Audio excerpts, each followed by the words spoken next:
The Level Grind is brought to you by All-Star Collision and Glass. Visit allstarcollision.ca.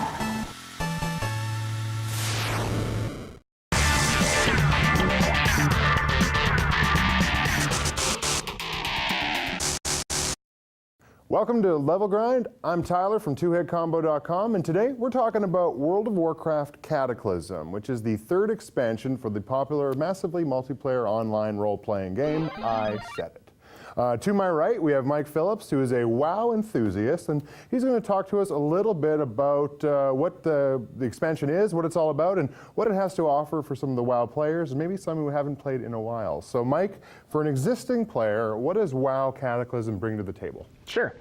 So I hadn't played since the last expansion, which was Wrath of the Lich King, which is about a year, I guess, since I played. So new expansion got me kind of back on board and trying it out. The main thing is that it's increased the level cap from 80 to 85. So if you've already maxed out on the content that you've done before, maybe you didn't want to do any of the end game stuff, this is your next chance to be able to do some leveling and some questing. That player is going to find a whole bunch of really, really well-designed, cool-looking zones. Tons of neat enemies, lots of really interesting quests if you're somebody who wants to get into the lore of things, and just a really good time. You're also going to find two new races for the Alliance. You're going to have the Worgen, or the werewolves, which seems a little odd for the human race. The human race. You can transform into a human, which just makes it kind of useless to be a human, because why wouldn't you want to be one that could turn into an awesome wolf? Yeah, like Michael J. Fox and Teen Wolf. Yeah, there is no basketball jacket that I found yet in the game. No layups. No layups yet. For the Horde, you've got goblins, which were previously in the game, but not a playable race. Right. So they were always neutral, and with the breaking of the world in Cataclysm, it's forced them to pick sides, and they've picked the Horde side. So for a player to really get their arms around Cataclysm, they would have already had to have completed World of Warcraft proper and the first two expansions, respectively, and then they're ready for the content. But for people who haven't played in a while, what does Cataclysm have to offer them? Sure. So even if you were somebody who hadn't gone through the expansions, with this latest one, there has been a break in the world. A giant dragon named Deathwing has burst through the crust of Azeroth and laid waste to things. So the original zones are forever changed and completely different than they were before.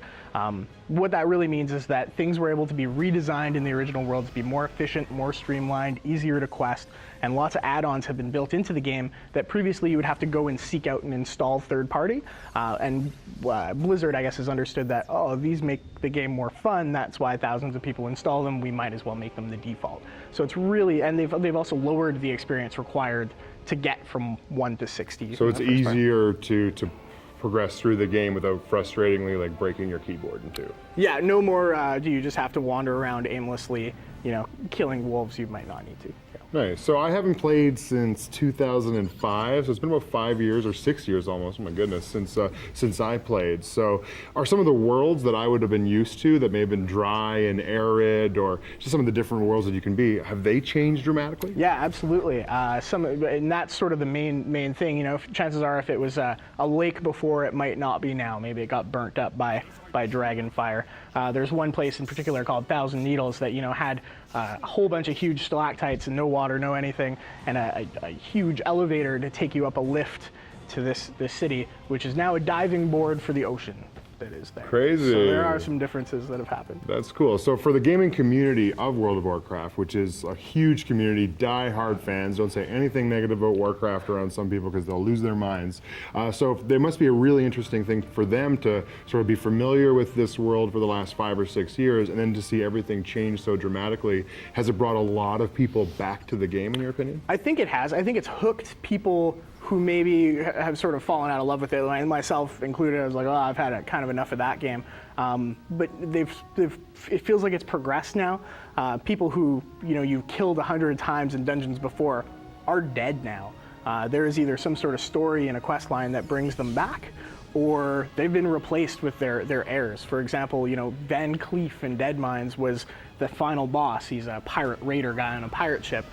You run that now, it's his daughter who's trying to avenge him and trying to bring things back. So there's some differences there. Awesome. Well, thanks so much for explaining World of Warcraft Cataclysm to us. So you can purchase it wherever video games are bought and sold, or right from Blizzard.com itself. So for Mike, I'm Tyler from TwoHitCombo, and you just leveled up.